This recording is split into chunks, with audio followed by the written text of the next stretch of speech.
죽음은 사람들에게 경험하지 못한 미지에 대한 두려움과 어떤 궁금증을 자아내기에 충분한데도 불구하고 사실 우리는 삶 속에서 죽음이라는 주제를 많이 다루지 않습니다. 왜냐하면 망각하고 싶기 때문이고 살고 싶기 때문입니다. 그리고 이 주제를 다루게 될 때에 근거도 없고 갔다 와본 사람도 없는 미지의 영역이기 때문에 그것을 생각한다는 것 자체에 대한 어려움을 느끼기 때문입니다. 내가 경험했던 주제이면 말을 할 건데 내가 경험치 못한 주제이기 때문에 뭐라 말할 수 없는 온갖 그 이론들만 난무하게 되는 거죠. 저는 일주일 동안 인간의 죽음에 대해서 뇌과학자, 물리학자들이 말하는 강의를 여러 편 유튜브에서 이제 들어보았습니다. 이 사람들은 도대체 죽음이라는 것을 어떻게 생각하는가? 그냥 말잔치였다라고 볼 수 있겠습니다.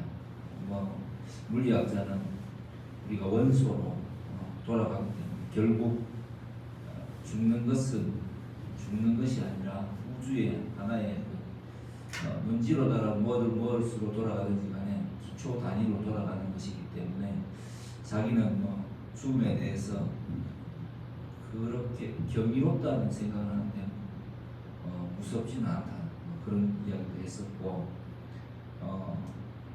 사실 죽은 현상에 대해서 그 어떤 사건에 대한 유추를 법의학자가 할 수 있을 뿐이지 죽음 자체에 대해서는 죽은 이후 사후 세계에 대해서는 각자들의 생각들이 그냥 무작위로 난무하다 이야기될 뿐이었다라고 봐야 됩니다. 그것을 통해서 알게 된 것은 죽음 이후의 세계는 도무지 알 수 없는 것인가. 결국 결론은 없다. 각자의 입장만 있을 뿐이다. 이렇게 생각을 하게 만들더라고요. 근데 이 성경에는 유일하게 죽음에 관한 부분에 대해서 창조자가 다루고 있습니다. 오늘 본문에는 나사로가 나옵니다. 3남매인데 마리아, 마르다, 나사로 이렇게 이 세 명이 등장하는데 이 사람들은 평소에 예수님과 깊은 친분을 가지고 지냈던 사람들이라고 합니다. 오늘 본문을 보면 알 수 있듯이 병이 들어서 죽게 되었는데 예수님께서 사람을 보내어서 좀 와달라는 그 청을 받고서도 일부러 이틀을 더 유하시고 그리고 예루살렘 옆에 있는 베다니로 가게 되십니다. 그러니까 이미 사람을 보냈을 때 죽은 지 나흘이 되었다라는 것을 볼 때에는 그때쯤 이미 사람을 보내고 이미 나사로가 죽었다라고 봐야 되겠습니다. 그런데 예수님은 이 나사로의 죽음에 대해서 이렇게 말씀하십니다. 하나님의 영광을 위함이지 죽을 병이 아니다 이렇게 말씀하십니다. 그 순간에 이미 나사로는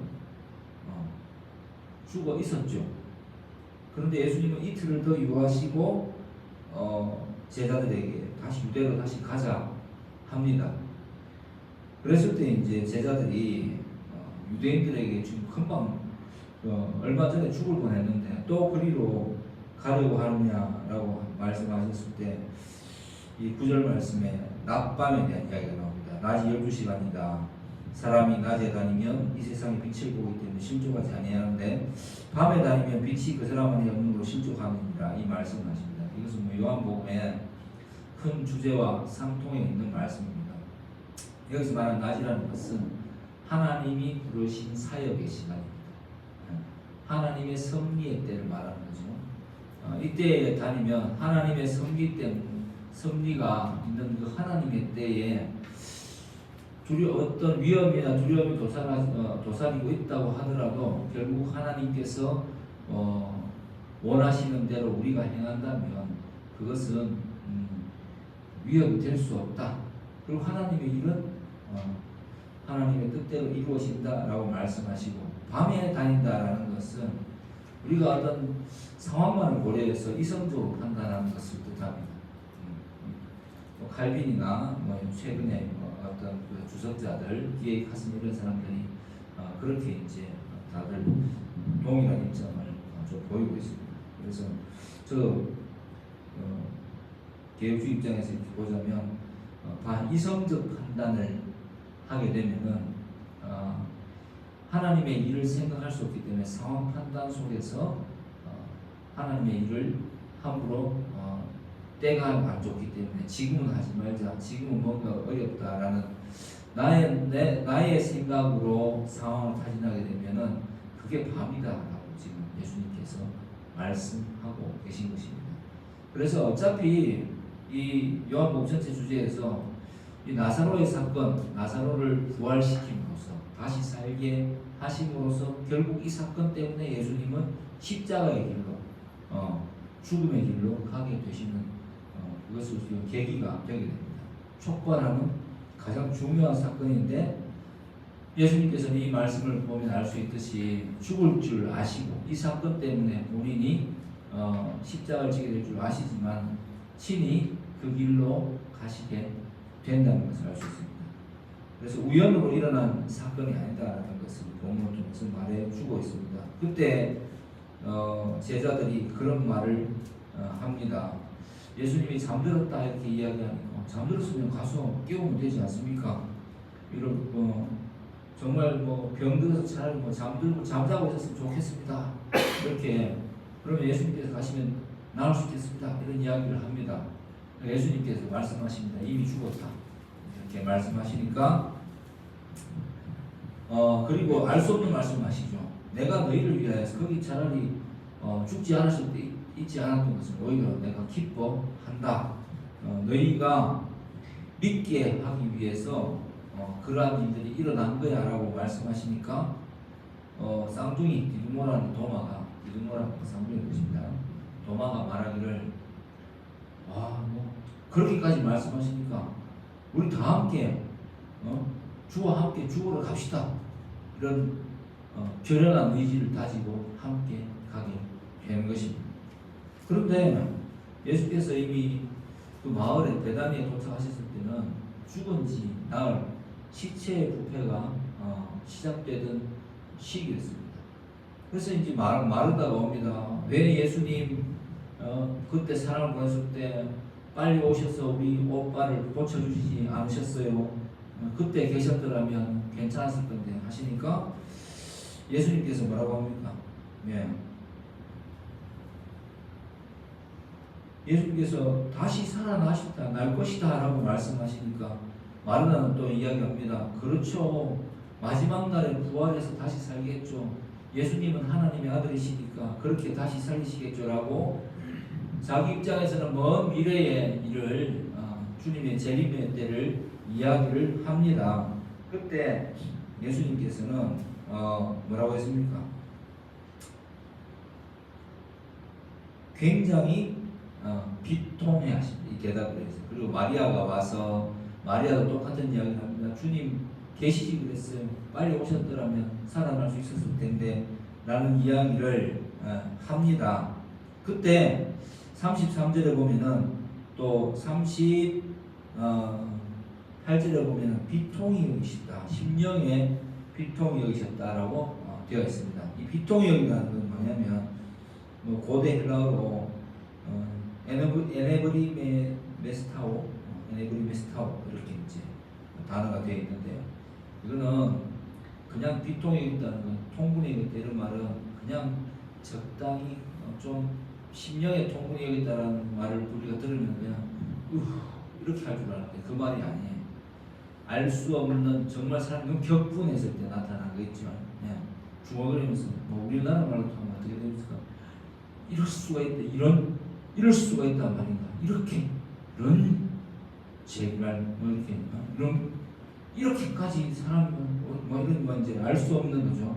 말들을 막 격분해서 격한 감정을 내뱉으면서 폭발시키면서 답답해 하시는 겁니다. 그리고 불쌍히 여기셨다라고 되어 있습니다. 누구를? 마리아와 마르다와 그 울고 있는 유대인들에 대해서. 그러면 그들의 믿음 없음에 대한 이야기인가요? 그건 아니겠죠.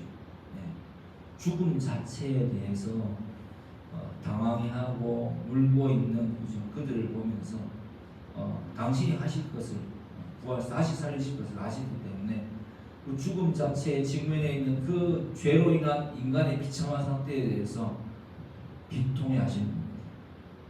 그리고 그 죽음 앞에 어쩔 줄 몰라 하는 그 사람들을 향해서 긍휼히 여기시는, 불쌍히 여기시는 마음을 볼 수가 있습니다. 이 불쌍히 여기시다는 것은 심하게 마음이 요동쳤다, 이렇게 이제 헬라어로 표현할 수 있습니다. 해석을 해보면. 그래서 격하게 그 죽음에 대해서 분노하면서 막 말씀하시면서도 그 말씀을 하시는 순간에 그들을 보시면서 심하게 마음이 요동친 그 참된 인간이신 예수님의 그 심리 상태를 이렇게 성경은 표현하고 있는 것입니다. 그리고 마르다가 이야기합니다. 벌써 냄새가 납니다. 썩었습니다. 이미 썩고 있습니다. 유대인들의 무덤은 바위 안에 불을 파서 그 안에 시체를 넣어놓고 그 돌로 입구를 막아버립니다. 그런 무덤의 형태인데 예수님도 십자가에서 죽으시고 무덤에, 그죠? 동일한 무덤에, 그러한 형태의 무덤에 머물러 계셨었죠. 그래서 돌을 치우고 나사로야 나오너라라고 큰 소리로 예수님께서 명령하셨을 때 나사로가 그 시체에 세마포에 쌓인 채로 나와서 풀어놓아서 다니게 하라고 해서 다시 살아났다, 이렇게 말씀하고 있습니다. 자, 오늘 설교의 제목은 주도 면밀한 증거 제시라고 제가 설교 제목을 붙였습니다. 이게 무슨 뜻이겠습니까? 예수님께서는 그냥 이 죽음을 어떻게 극복하시는가, 죽음에서 어떻게 사람이 살아날 수 있는가에 대해서 생명을 불어넣으신 분이라는 그 그리스도시를 살아계신 하나님의 아들이시라는 것을 그 죽음의 현장에서 부활시킴을 보여주시기 위해서 정말 죽었다라는 사실을 주도 면밀하게 증거로 제시하고 있습니다. 이 사건을 통해서 예수 그리스도께서도 다시 살아나실 것을 역시 암시하고 있는 것입니다. 왜 이렇게까지 하실까요? 정말 다시 살아나실 것이기 때문에, 정말 주님이 온 세상의 주권자시요 생사 여탈권을, 그죠?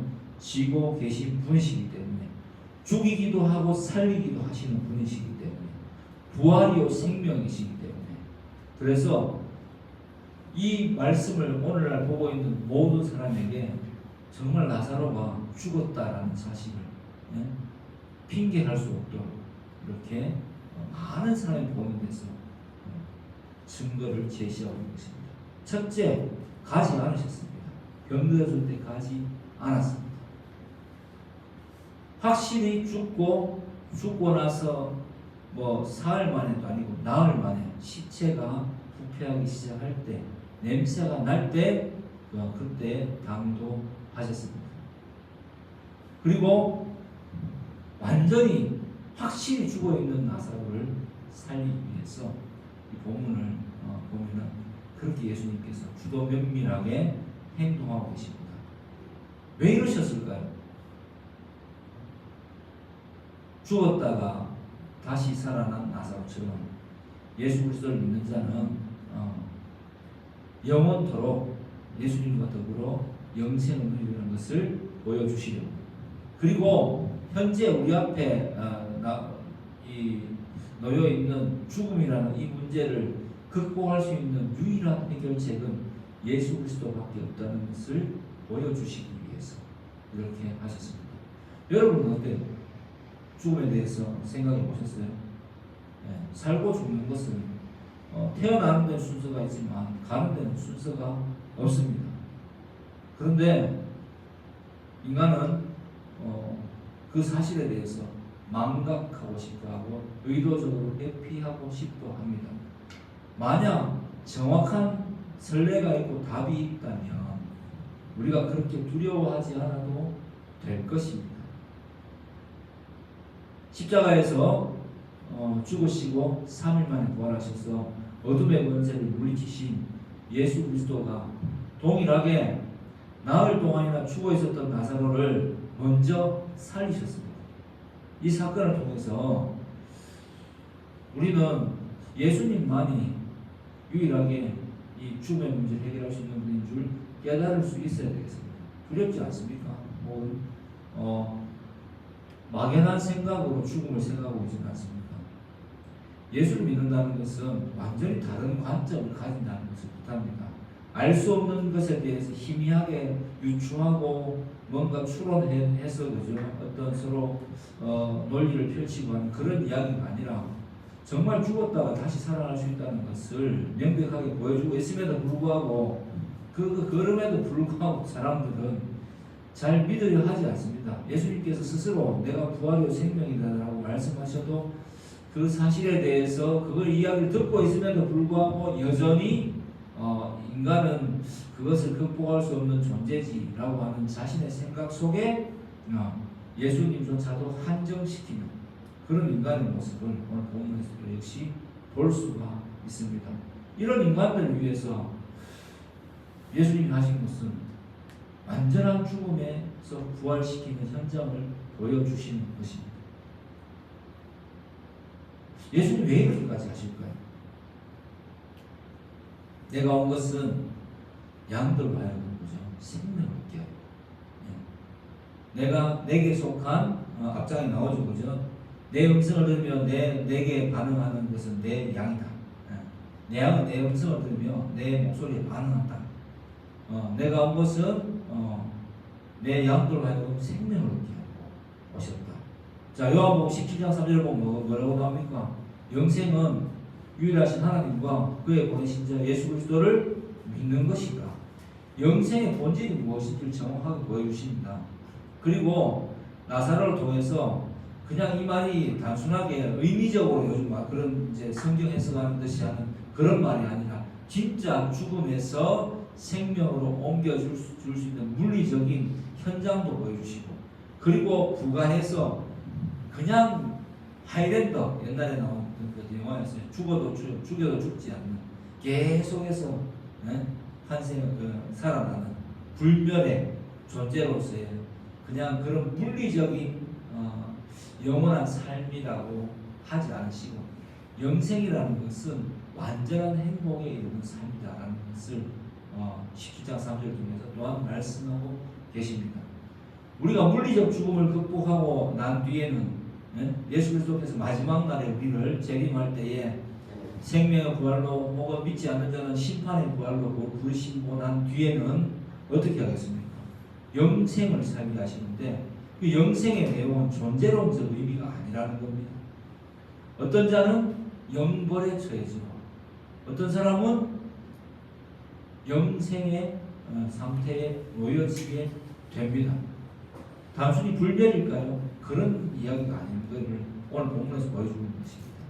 죽은 자는 모두가 다 살아나게 되어 있습니다.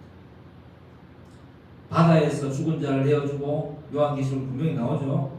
바다도 내어주고 산도 내어주고 공기 중에도 내어주고 모든 물리적으로 흩어졌던 아까 이야기했던 그 물리학자들 이야기했던 원소로 돌아갔던 것들을 예수 그리스도께서 마지막 날에 다 불러서 살리십니다. 존재론적으로. 그리고 그들을 심판하십니다. 믿는 자는 영생을 주어줄 것이고, 믿지 않는 자는 영벌에 처해지게 됩니다. 그리고 두 번째 사망이 바로 불못에 던져지는 것이다. 이렇게 요한계시록 21장인가 22장에 표현이 되어 있습니다. 한번 볼래요? 요한계시록.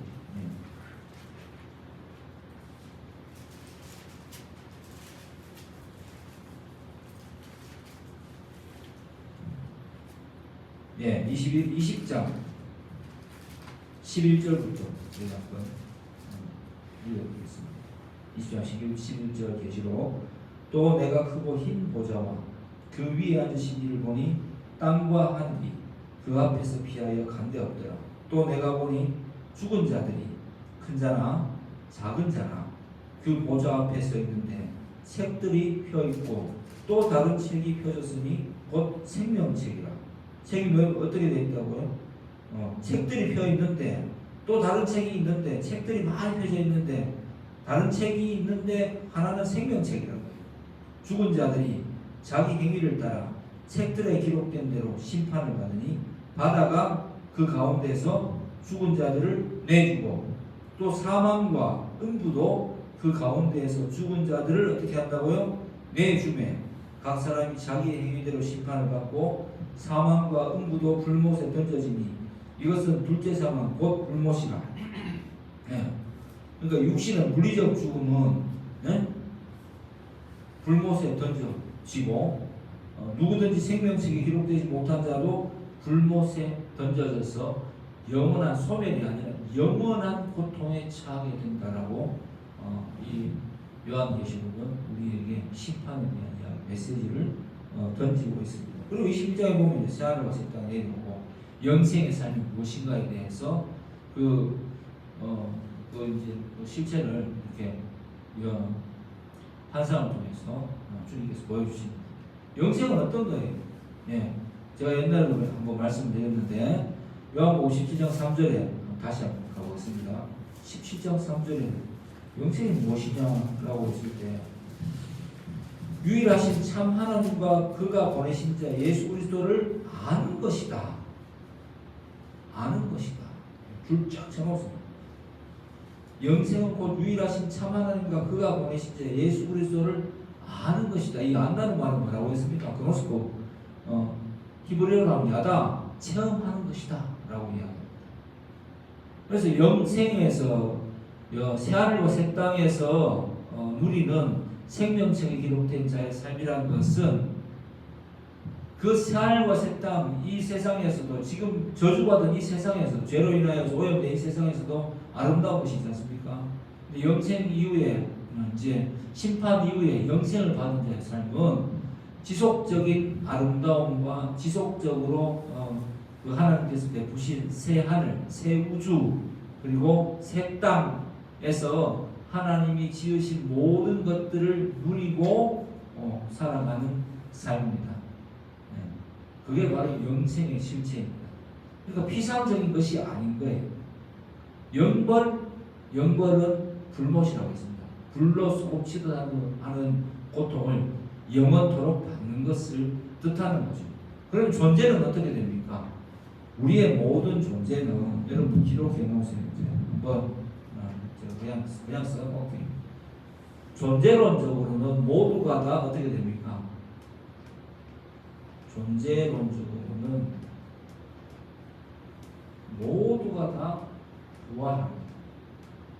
다시 다 살아난다는 뜻입니다. 어떻게 부활됩니까? 부활은 하는데 어떤 자는 심판의 부활,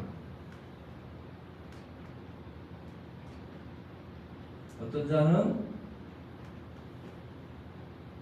생명의 부활. 심판은 결과는 영벌, 생명은 영생. 이게 성경에 기록된 것은 심판과 부활, 영생과 영벌에 대한 이야기입니다. 그래서 이 나사로 사건이 주는 의미는 대단히 큽니다. 주님은 그래서 이렇게 좀 상세하게 본인이 십자가 지시고 그 뒤에 보면 이제 이때부터 예수를 죽이려고 유대인 지도자들이 모의하더라라고 기록이 되어 있습니다. 네. 이 사건 때문에. 그래서 이 사건 때문에 벌어질 일을 아시면서도 앞서 먼저 나사로를 죽었다가 부활을 시키시는 것입니다. 주도 면밀하게 앞서서 나사로를 죽게 만드시고 그 사건을 통해서 영광을 받으시고 많은 사람이 예수님께서 생명의 주권자이심을 알게 하는 그런 사건을 만들어 놓으시고 그 사건 때문에 또 친히 죽음의 길로 스스로 주도적으로 우리의 죄를 담당하기 위해서 가셨다는 것을 요한복음은 제시하고 있는 것입니다. 우리는 이것을 통해서 무엇을 알 수 있어야 되고 무엇을 어떤 은혜를 받을 수 있겠습니까? 여러분 어떠세요? 저는 설교를 이제 제가 이제 본문을 해석해주고 이렇게 많이 이런 패턴을 많이 취하지만 제일 중요한 것은 제가 받은 은혜를 여러분과 나누는 것 아니겠습니까? 이 정확한 근거를 통해서 저는 죽음을 생각해 보면 조금 알 수 없는 이 두근거림과 그 뒤에 상태에 대한 경험해 보지 않았으니까 묘한 긴장감이 흐르기는 하지만 주님께서 주시는 어떤 평안함이 있어요. 이 세상을 살아가는 것 사실은 제 나이쯤 되면은 이제 그다지 크게 어떤 재미를 두고 살아야 될까라는 것에 대해서 잘 사실 모르겠어요. 점점 알 수 없어요. 제가 살아본 적이 없었어요. 59도, 60도 이제 처음 좀 살아보는 거겠죠. 알 수 없어요. 어른들이 이야기하는 것들을 부분적으로 제 인생에서 그냥 체험할 뿐입니다. 그리고 현자들이 이야기했던 거, 친구도 필요 없다, 인간관계에 폭을 좁혀라, 자식도 필요 없다, 별 이야기를 했지 않습니까? 그리고 나만의 시간, 결국 인간 혼자다, 철학자들이 많이 이야기하는 그런 여러 가지 이야기들을 겪으면서 결국은 어떤 나이가 되기 전에 죽음에 이르게 될 수도 있고 또 오래 살아서 죽음보다 어떤 사람은 못한 삶을 살 수도 있지 않겠습니까? 그러나 중요한 것은 그럼에도 불구하고 이 땅에서 예수를 믿는다는 것이 내게 어떤 은혜를 가져다 주는가 생각해 볼 때 이 문제에 대해서 답을 제시받았다라는 안도감이 있습니다. 여러분 오늘 이 말씀을 통해서 안도하시기 바랍니다. 여러분 생명책에 기록되었습니까? 믿음을 선물로 받았습니까? 진짜 중요합니다. 예수 믿는 것은 현실 타결을 하는 그냥 단순하고 그냥 좀 기초적인 그런 종교생활을 하는 것이 절대 아니에요. 인생의 모든 문제에 대한 해결책을 하는 것입니다. 여러분은 죽음에 대해서 오늘 말씀을 통해서 안도감을 평안함을 누리시기 주를 축복합니다. 죽고 사는 것이 우리에게 주는 큰 위협이 되지는 못합니다. 예수를 믿게 되면 말씀을 똑바로 알게 되면 두 번째로 삶에 대한 태도를 분명히 바꾸어 주겠죠. 재미없습니다. 이제 얼마나 많이 모으고 살 수 있을까, 얼마나 더 가지면 더 행복해질까, 그런 생각도 많이 해보거든요. 더 가져본 적이 없으니까 더 가지면 알게 되겠죠. 조금 낫겠죠. 경제적으로 부유해지면은. 또 덜 가지면은 어떨지는 이미 경험을 해봤으니까, 또 알게 될 거고, 이미 알고 있고. 그러면, 많은 사람들, 철학자들이나 현자들이 했던 그런 이야기들, 겪었던 사람들이 삶이 다 더럽다, 허무하다라고 이야기하는데, 그 허무함을 넘어서는 어떤 것들을 찾아야 되겠다라는 것에서 예수를 믿으면 자유로울 수 있습니다. 왜냐하면 예수를 믿는다는 것은 예수님 편에 계속 붙어 있는 것을 의미하는 거예요. 인생의 관점을 예수께서 보신다면, 아까 말씀하신 예수님께서 낮에 다닌다면, 내가 예수님의 살아계심을 증거하는 삶을 계속해서 살아간다면 결국은 내 삶이 의미 있어질 거다라는 생각을 합니다.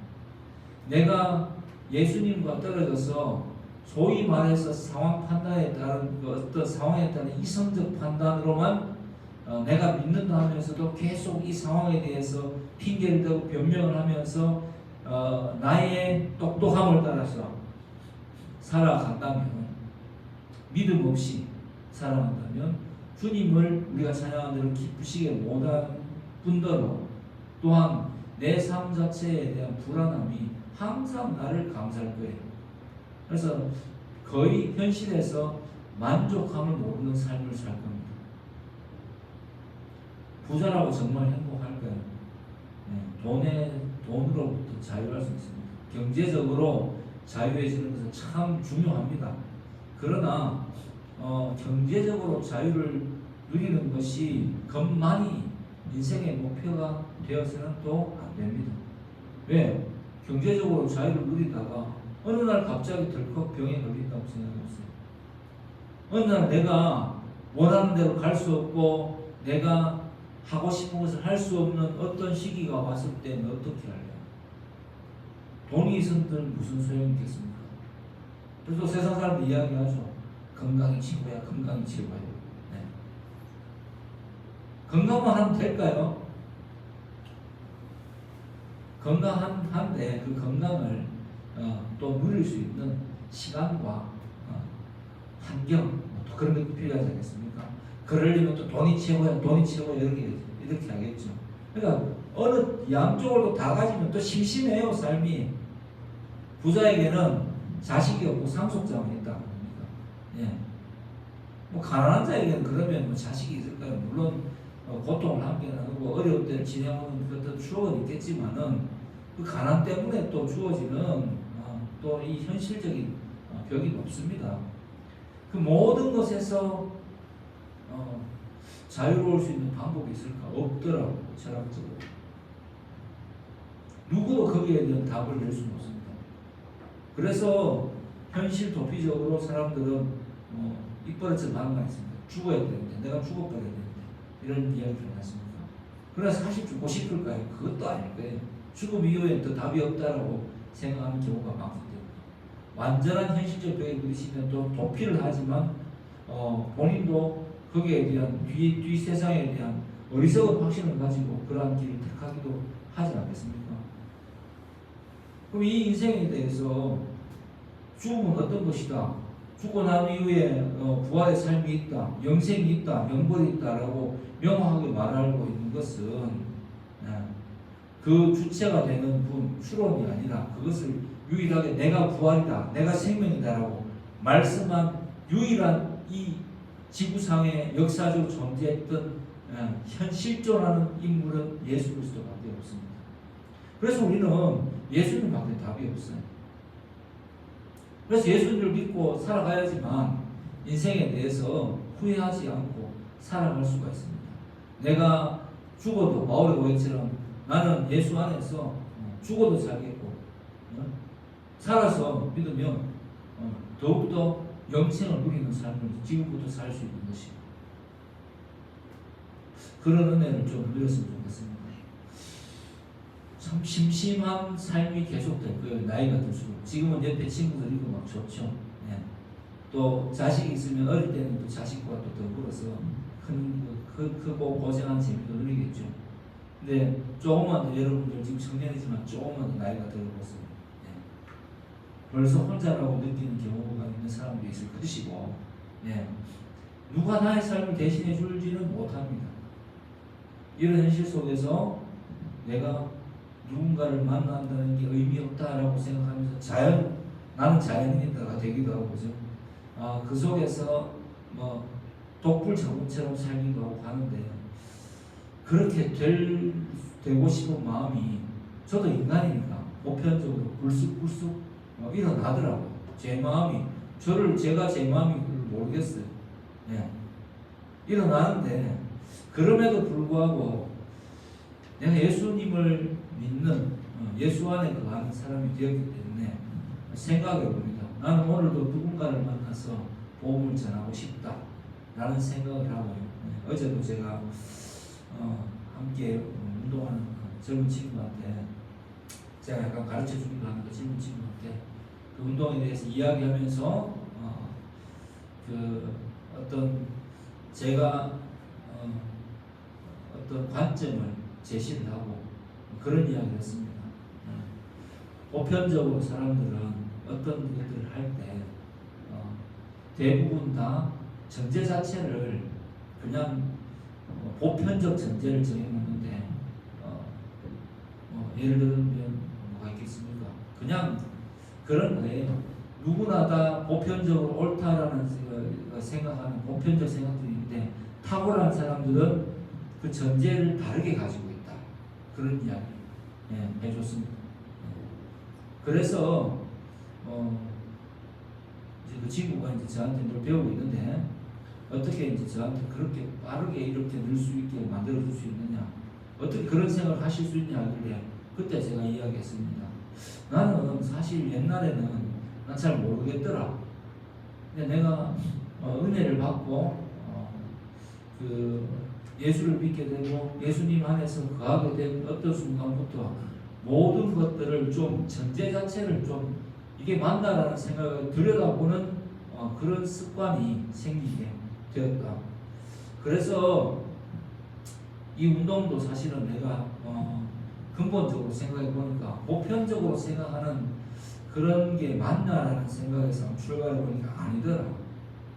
내가 이 운동에 대해서 그한 3년을 이 문제 때문에 너무 좀 어려운 것 같아서 고민을 해봤는데 드디어 이제 답을 단연간 연구에서 3년 넘었을 거예요. 단연간 연구에서 답을 찾았는데 결국 내가 찾아낸 것은 도구를 사용할 때는 도구에 대한 이해가 제일 필요하더라.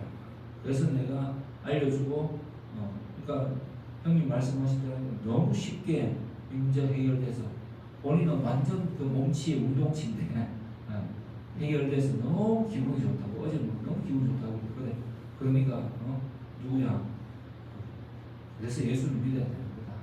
진짜 예수 믿으면 새로운 세상이 열린다. 물론 네가 믿고 싶다고 믿게 되는 건 아니지만 언젠가는 난 너를 위해서 기도하고 있으니까 언젠가는 꼭 마음이 흔들릴 때는 내가 이 말을 꼭 생각해라. 내가 너를 위해서 기도하고 있다. 이렇게 이제 이야기를 했었습니다. 요즘 그 친구 만나면 기분이 좋아요. 참 순수하기도 하고 참 의리도 있는 친구라서. 그 친구에게 또 복음을 전할 때 또 진지하게 듣는 모습 그리고 그 연결고리들이 관계가 생긴 것 같아서 또 재미가 있습니다. 우리 자녀들한테 제 자식들한테 전할 때도 참 기쁨이지만 또 받아들이는 사람이 있고 또 받아들이는 사람이 또 누군가 있고 이렇게 자꾸 할 수 있도록 관계를 열어가는 것이 제 삶의 의미가 아닌가 그런 생각이 들어요. 그래서 제가 감히 사도 바울에 미치지는 못하지만 사도 바울의 그 사도행전을 내다보면은 그런 관계를 만들고 그 속에서 관계가 형성됐을 때 그런 관계 속에서 복음을 제시하고 전하고 믿는 자를 받아들이고 세례를 주고 하는 그런 삶이 가장 행복한 삶이 아닌가 그런 생각을 다시 해보게 됐습니다. 현대에는 믿는다고 해서 핍박받을 일이 별로 없죠. 그래서 오히려 마귀의 전략이 그런 것 때문에 그래서 믿음에 대해서 큰 관심이 없는 경우가 다반사인데 그런데 그 이면을 조금만 더 들여다보면 결국 사람은 자기의 철학적인 문제, 존재론적 의미 때문에 그 존재의 의미 때문에 어떤 문제에 다 부딪히고 있어요. 만나보면 그 문제에 대해서 이야기를 나눌 수 있게 되려면 그렇지 그 사람과 어떤 사람과 그 사람도 잘해야 되지만 나도 기도하고 그 사람에게 대해서 이 말을 전할 수 있도록 어떤 그죠 그 사람이 보기에 괜찮은 삶을 제가 항상 의리 있는 삶을 좀 살아야 됩니다. 그리고 그 사람한테 조금은 헌신적이어야 합니다. 그렇게 했을 때 그 소망의 이유를 물어볼 때 비로소 전도할 수 있게 되는 것 같아요. 그게 성경이 말하는 전도라고 요즘은 깨닫습니다. 사랑하는 성도 여러분, 진짜 예수님이 이렇게 확실한 증거를 주셨는데 우리는 오늘 이 말씀을 생각하면서 우리 인생의 의미를 다시 한번 돌아보고 나는 정말 죽음의 문제를 극복한 그 예수님의 참 백성이 되었구나라는 데 안도감만 가지지 마시고 나아가서 이 기쁨을 충분히 묵상하고 완전히 그렇다 나는 기도 가운데 그렇다라는 확신을 누리는 가운데 누군가와 공유할 수 있고 전할 수 있는 그런 정말 좀 진정한 예수님으로 거듭나시기를 주의 이름으로 축복합니다. 기도하겠습니다. 거룩하신 우리 하나님 아버지, 우리를 살리시고 또 우리에게 영생을 주시기로 약속하신 주 하나님을 찬양합니다.